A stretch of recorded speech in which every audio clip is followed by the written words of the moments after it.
In previous video, we discussed about faces, edges and vertices and types of solid shapes and different types of polyhedron. Now today, we will discuss same topic in which we discussed about Euler's formula. So, here given a table. So, देखिए ये table मैंने आपको previous video में as a class work दिया था, ठीक है. सो मैंने बोला था आपको कि मैं नेक्स्ट वीडियो में आपको इसका आंसर बताऊंगी. तो देखिए यहाँ पे हमें क्या रिजल्ट मिला. क्यूबॉइड में फेसेस कितने थे 6, वर्टेक्स कितने थे 8, एजेस कितने थे 12 और दोनों का सम कितना आ रहा है फेसेस और वर्टेक्स का 14 और एजेस और +2 का सम कितना आ रहा है 14. ठीक है. ऐसे ट्रायंगुलर पिरामिड का क्या हो रहा है देखिए फेसेस 4, वर्टिसेस कितने हो रहे हैं 4, एजेस कितने हो रहे हैं 6 और दोनों का सम ऑफ फेसेस वर्टिसेस का 8 और एजेस +2 कर रहे हैं तो आ रहा है 8. सिमिलरली देखिए triangular prism, pyramid with square base and prism with square base. तो उस केस में भी F+V और E+2 की वैल्यू क्या आ रही है, सेम आ रही है. ठीक है. सो देखिए पॉलीहेड्रॉन के केस में हम क्या लिख सकते हैं तब. For any polyhedron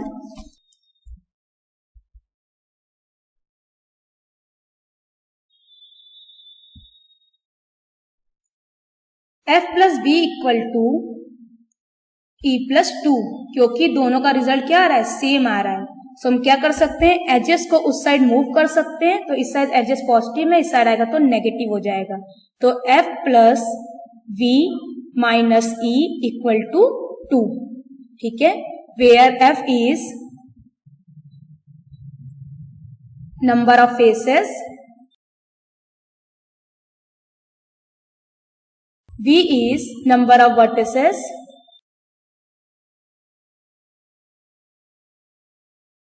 E is number of edges.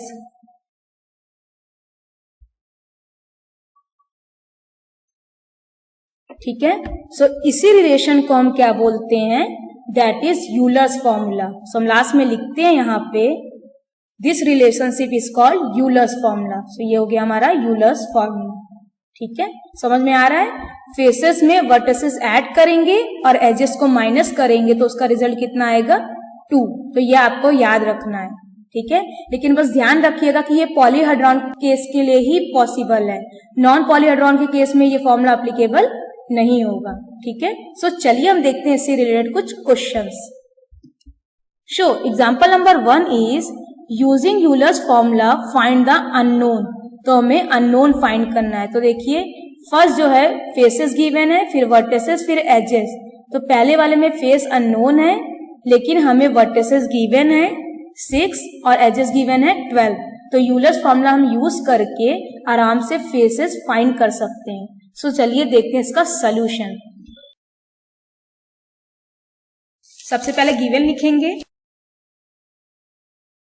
सो हमें गिवन क्या है, V गिवन है, V = 6, E = 12 और F क्या है, अननोन है तो वो फाइंड करना है. ठीक है. सो चलिए हम अप्लाई करते हैं Euler's formula. Using Euler's formula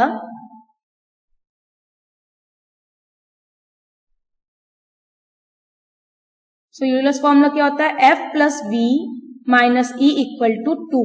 so हम बाकी वैल्यू पुट कर लेते हैं. तो F हो गया F + V हो गया 6 - E हो गया 12 = 2. ठीक है. सो F तो पहले हम ये दोनों सॉल्व कर लेते हैं. +6 - 12 एक पॉजिटिव एक नेगेटिव सब्ट्रैक्ट होगा तो आएगा 6 और 12 ग्रेटर है तो -6 = 2. तो 6 उस साइड मूव करेगा तो F = 2 + 6 that is equal to 8. ठीक है. ये हो गया हमारा फेसेस. नंबर ऑफ फेसेस कितने होंगे, 8 होंगे. चलिए हम नेक्स्ट पार्ट पे आते हैं. फेसेस गिवन है हमें 5, वर्टिसेस अननोन है और एजेस गिवन है 9. सो गिवन है यहाँ पे F = 5, V अननोन है और एजेस गिवन है 9. सो अगेन हम यूलर्स फॉर्मूला अप्लाई करेंगे. सो using Euler's formula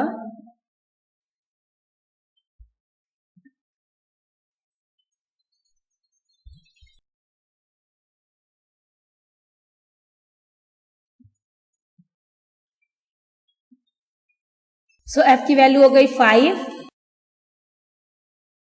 V unknown है तो +V - 9 = 2. तो सबसे पहले +5 और -9 इसको सॉल्व करेंगे तो आ जाएगा -4 प्लस v इक्वल टू 2, तो -4 उस साइड मूव करेगा तो आ जाएगा v equal to 2 plus 4 that is equal to 6। ठीक है, चलिए हम नेक्स्ट पार्ट करते हैं। सो नेक्स्ट पार्ट में फेसेस गिवन है 20, वर्टिसेस गिवन है 12, एजेस अननोन है। ठीक है, so using Euler's formula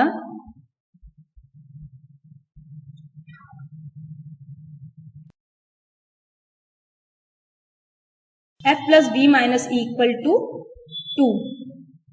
so f है 20, v हो गया 12 minus e equal to 2। So 20 plus 12 हो गया 32 minus e equal to 2।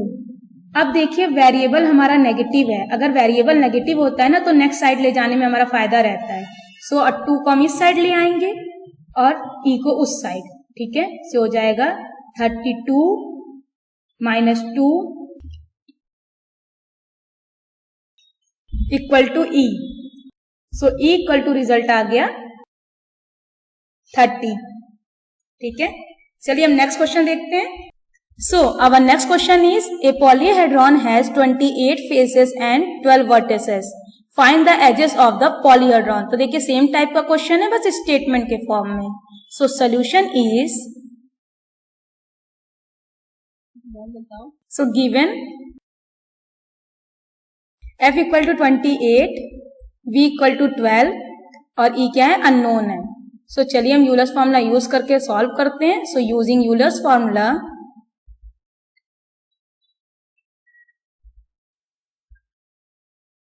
f plus v minus e equal to 2। So f हो गया 28, v हो गया 12 minus e equal to 2। So 28 plus 12 हो गया 40 माइनस e इक्वल टू 2।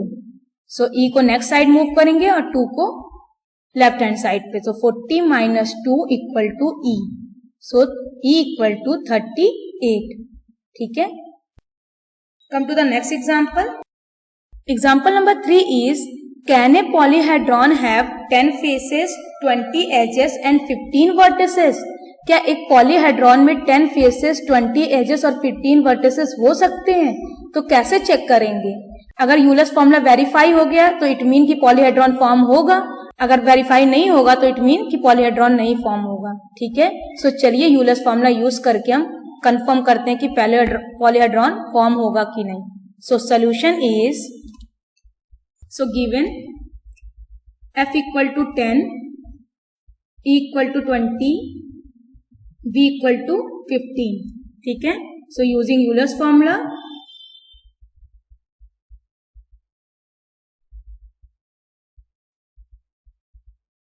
पहले हम लिखते हैं f plus v minus e equal to, पहले हम इसकी वैल्यू फाइंड कर लेते हैं। अगर ये 2 के इक्वल आया तो मतलब वेरीफाई हो जाएगा। ठीक है, सो फेसेस हो गए 10, वर्टिसेस हो गए 15 माइनस 20। ठीक है, equal to 25 minus 20 that is equal to 5। और देखिए 2 के इक्वल रिजल्ट नहीं आ रहा है, मीन्स यहाँ पे यूलर्स फॉर्मूला सेटिस्फाई नहीं हुआ है। सो हम लास्ट में लिखेंगे no because Euler's formula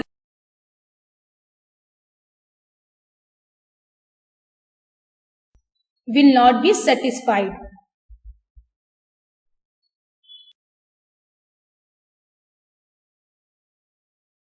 Now come to the next example. So example number 4 is verify Euler's formula for this solid. तो देखिए यहाँ पे एक सॉलिड गिवन है, एक पॉलीहेड्रॉन गिवन है, तो इसके लिए हमें यूलर्स फॉर्मूला वेरीफाई करना है। तो सबसे पहले हमें फेसेस, एजेस और वर्टिसेस राइट करने पड़ेंगे, तभी तो हम यूलर्स फॉर्मूला वेरीफाई कर पाएंगे। सो सोल्यूशन इज, ठीक है, तो f इक्वल टू, तो फेसेस कितने होंगे ध्यान से देखिए, पहले ऊपर पेंटागन है, मीन्स एक फेस ये हो गया, तो ऑब्वियस ही बात है नीचे भी पेंटागन होगा, तो 2 फेस हो गया और पेंटागन की हर साइड से पैरेललोग्राम ज्वाइंट हुआ होगा। तो 5 साइड से, तो 5 पैरेललोग्राम साइड में ज्वाइंट हुए होंगे, तो 1 ऊपर 1 नीचे और 5 साइड में, टोटल कितने फेसेस हो गए 7। ठीक है, फिर हम आते हैं वर्टिसेस पे। So vertices equal to V equal to, तो देखिए वर्टिसेस कितने होंगे, 5 ऊपर कॉर्नर्स होंगे, सिमिलरली 5 नीचे भी होंगे, ठीक है, तो टोटल हो गया 10। एजेस कितने होंगे, सो एजेस इक्वल टू, तो देखिए पहले ऊपर पेंटागन है तो उसकी 5 साइड्स, ठीक, नीचे पेंटागन है तो उसकी 5 साइड्स, और साइड में 5 लाइंस होंगी क्योंकि 5 पैलोग्राम ज्वाइंट हुए हैं, ठीक है, तो 5 + 5 + 5 टोटल 15, ठीक है। चलिए अब हम यूलर्स फॉर्मूला को वेरीफाई करते हैं। So using Euler's formula,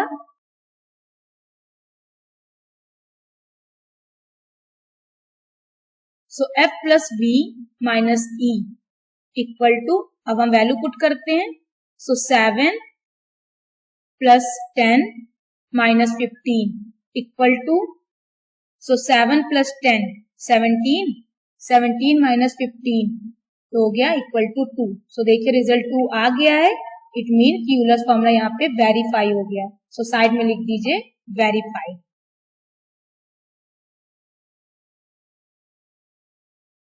Now we know that practice makes perfect.